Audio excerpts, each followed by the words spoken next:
अगर कोई लड़की गायब हो जाए तो क्या वो बस एक केस होता है या उसके पीछे कोई डरावनी सच्चाई छिपी होती है? क्या आपने कभी सोचा है कि राक्षस हमेशा जंगलों में ही क्यों पाए जाते हैं? कई बार वो हमारे बीच ही रहते हैं। हाँ दोस्तों, आज मैं आप बात करने वाला हूँ भागवत चैप्टर 1 राक्षस की, एक ऐसी क्राइम थ्रिलर मूवी जो आपके रोंगटे खड़े कर देगी। फिल्म शुरू होती है एक छोटे से उत्तर भारत के शहर से, जहाँ एक लड़की पूनम मिश्रा रहस्यमय तरीके से गायब हो जाती है। लोग कहते हैं कि वो भाग गई, लेकिन इंस्पेक्टर विश्वास, जिसका रोल हर्षद वारसी इस मूवी में निभा रहे हैं, को लगता है कि कुछ बहुत गड़बड़ है। भगवत कोई आम पुलिस वाला नहीं, उसकी अपनी बहन भी सालों पहले गायब हुई थी। अब ये केस उसकी ड्यूटी की नहीं बल्कि एक जिद बन चुका था। जांच शुरू होती है और धीरे धीरे पता चलता है कि ये तो सिर्फ एक लड़की की कहानी नहीं बल्कि इस इलाके से 19 लड़कियां गायब हो चुकी हैं। पुलिस दबाव में है और नेता अपने एजेंडे में बिजी है, लेकिन भगवत एक सुराग जोड़ता जा रहा है। इसी बीच में एंट्री होती है समीर, जिसका रोल जितेंद्र कुमार इस मूवी में निभा रहे हैं। ये एक सादा पढ़ा लिखा शर्मीला सा लड़का, पर कहते हैं ना,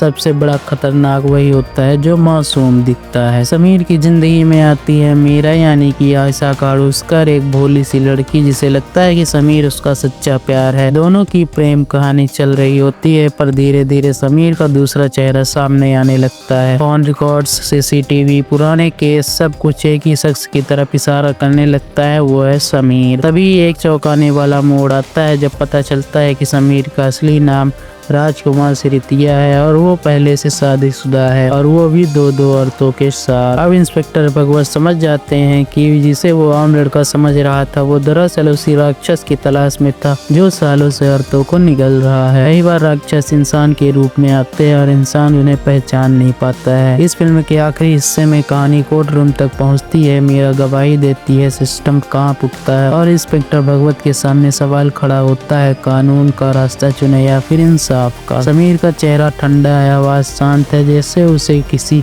सजा का डर ही नहीं। और यही फिल्म आपको झकझोर देती है, क्योंकि राक्षस मरा नहीं है, वो आज भी हमारे बीच में है। इस फिल्म को क्यों देखना चाहिए? हर्षद वारसी एकदम अलग अवतार में दिख रहे हैं, जिसमें वो गंभीर, थकाऊ लेकिन जिद्दी पुलिस वाले के रूप में दिखाए गए हैं। जितेंद्र कुमार का सबसे बड़ा सरप्राइज उनकी मासूमियत में छिपा डरावना किरदार है। यह मूवी असली घटनाओं से प्रेरित कहानी है जो सोचने पर मजबूर कर देती है। सच्चाई, सिस्टम और इंसाफ की लड़ाई सब एक साथ है। तो दोस्तों, भगवत चैप्टर 1 राक्षस आपको सिर्फ डराएगी नहीं बल्कि सोचने पर मजबूर करेगी। क्या राक्षस बाहर है या हमारे अंदर? अगर आपको यह वीडियो अच्छी लगी है तो वीडियो को लाइक, शेयर और कमेंट जरूर करें, और बताइए आपके हिसाब से असली राक्षस कौन था।